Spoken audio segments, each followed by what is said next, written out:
মানুষ বদলায় পরিস্থিতিতে, কিন্তু আমি বদলিয়েছি তোমার অবহেলায়। তোমার অবহেলা, তোমার গুরুত্ব, একসময় মনে হতো এগুলোই আমার সবচেয়ে বড় কষ্ট, কিন্তু না, এখন আমার এগুলো কোনো কষ্টেই মনে হচ্ছে না। যাকে গুরুত্ব দিব সে তো আমার এই গুরুত্বের দাম দিতে শিখতে হয়, কিন্তু সে তো সেটা জানে না। 1 2 3 নয়, অনেকবার সহ্য করেছি, নিজেকে 1000 বার বুঝিয়েছি।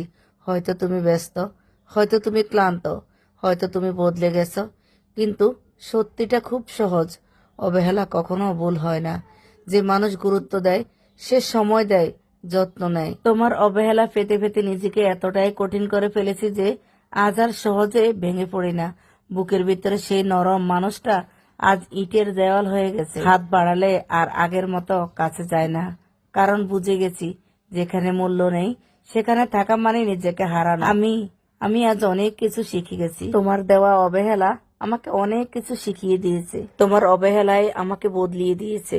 তোমার অবহেলা না পেলে আমি আজ এত দূর আসতে পারতাম না। মানুষের অবহেলায় কষ্ট পাওয়া যায়, কিন্তু সেই কষ্টেই মানুষকে শক্ত করে দেয়। আজ আমি আর সে আগের মানুষ নয়। আজ আমি নিজেকে নিয়ে ব্যস্ত, নিজেকে ভালোবাসতে শিখেছি, নিজেকে ফিরে পেয়েছি। তুমি অবহেলা দিয়ে দূরে সরে গেছো, আর আমি সেই অবহেলাকে নিয়ে নতুন এক আমি তৈরি করেছি। কষ্ট আমাকে ভাঙেনি, আমাকে গড়ে তুলেছে। আজ আমি শক্ত, আর তোমার অবহেলা সেটা এখন শুধু পুরনো একটা গল্প। এই পুরনো গল্পের শিক্ষা একটা, নিজের মূল্য নিজেকেই দিতে শিখো। যে তোমাকে অবহেলা করে তার জন্য বারবার ভেঙে পড়ো না।